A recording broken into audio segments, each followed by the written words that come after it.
It's a beautiful day in Berea. Well, no, I really do mean this. It's 76 degrees. This is the best weather available for the best podcast available. And welcome to our second edition of Rookie Minicamp. My name is Andrew Siciliano. This is the great Jason Gibbs. We are just merely two men wearing hats. And long sleeve shirts, which was a poor choice given the weather. No, I'm always do this. Sweating profusely. I always wear long this. sleeves during training camps. You got to protect yourself from the sun. Seriously, dude? Okay. I'll deal with it. Come on. I put sunscreen on. Kids, I want you to watch NFL practices, and I really do mean this. We're adults. And look at how many of the coaches are wearing long sleeves. When you get to training camp, you're out there. This is only minicamp. Out there every single day. You got to protect yourself, buddy. I do just fine. Okay. I have sunscreen. All right. SPF 50. Okay. Nothing but the finest. That's fine. I just this is not a breathable material right now. This is a couple years old. It's not the newer models. I wore all those. I need a laundry day. Happy Mother's Day. Yes, very much so. Also, happy birthday to my mom. She gets the double. We're recording this on Saturday, May 10, after the Browns' second of a scheduled 3 rookie mini camp practices. Gibby, let's get to the headline of the day, not the quarterbacks on the podium. The headline of the day, and we say this jokingly, is Mason Graham losing his lunch, which was wings from the kitchen. I didn't have the wings. I Wings had the were salad fantastic. and the The pizza was unbelievable. Okay. It was great. The food, outstanding. Just ate too many of them. Kevin Stefanski pointed it out. It looks like he ate a little bit too much lunch, and he lost said lunch on the field. However, in a move worthy of the 5th overall pick, Mason Graham got the water, cleaned out his own helmet, and he put that baby back on, and he got back in there. I loved every minute of it. Got back in, then apologized to the offensive line. We were just talking beforehand. One of the groundskeepers, one of our great grounds crew here, come running up with a blue, the water jug that goes in like the office. Sure. And I'm looking around like, where does that plug into here? We're out in the middle of a field. I don't know where that's going. And he's getting ready to run out. And at this point, I didn't know what had happened. And the one senior grounds crewer literally stops him. He's running. He goes, "Now we're going to flood the field out if we do it. We got to figure out a different way to clean it up and wash it." And I was like, oh, he booed and rallied. All right, someone did. Perfect. I mean, that was an ultimate. You don't see that in college and be able to do that. That was a great move by him. It's a move aided by youth, and Mason Graham, obviously a rookie, was able to get back out there. And he's not the first rookie to lose it during rookie minicamp. DeJuan Jones did a couple of years ago as well on day one.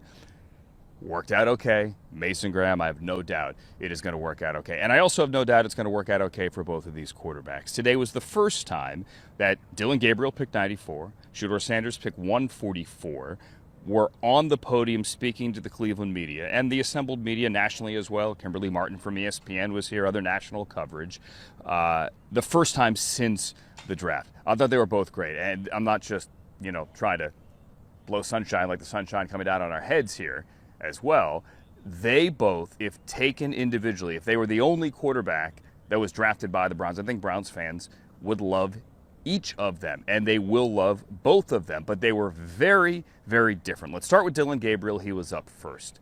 He has a maturity and a confidence about him that I have said many, many times before. He played 6 years in college football. He has seen a lot. He has I'm going to say maturity again. Just he is an adult is the best way for me to say it. He was asked a question about how he is going to deal with the daily comparisons with Shedeur, not only here in rookie minicamp, but as we progress into minicamp and even into the season.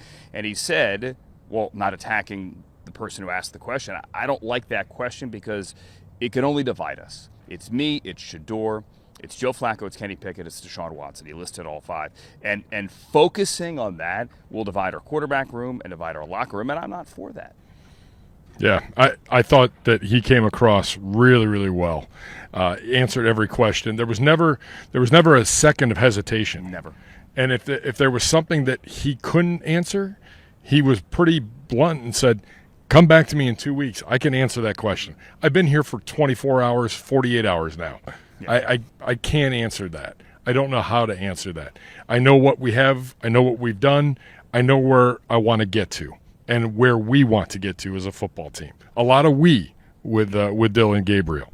Yeah, I thought it was impressive. He was asked what did he think when he heard they drafted Shedeur Sanders, and his words were short and simple. Love it. He said, I loved it for a number of reasons. Number one, for who it is, meaning I love that they drafted another quarterback. I love that they drafted him. And he said he embraces the competition. He was a competitor in high school in Honolulu. He was a competitor at UCF. He was a competitor at Oklahoma. He was a competitor at Oregon, and he embraces the competition here as well. He seems totally unaffected by the outside. No, he said it himself. I run toward the competition. Yep. I want to be in a competitive environment. I want to run towards that situation and not away from it. Very impressive, as was Shedeur Sanders. Yes, like sir. If you sat here watching these press conferences going, which one do I like better? Honestly, when they both got done, you'd be like, I love them both.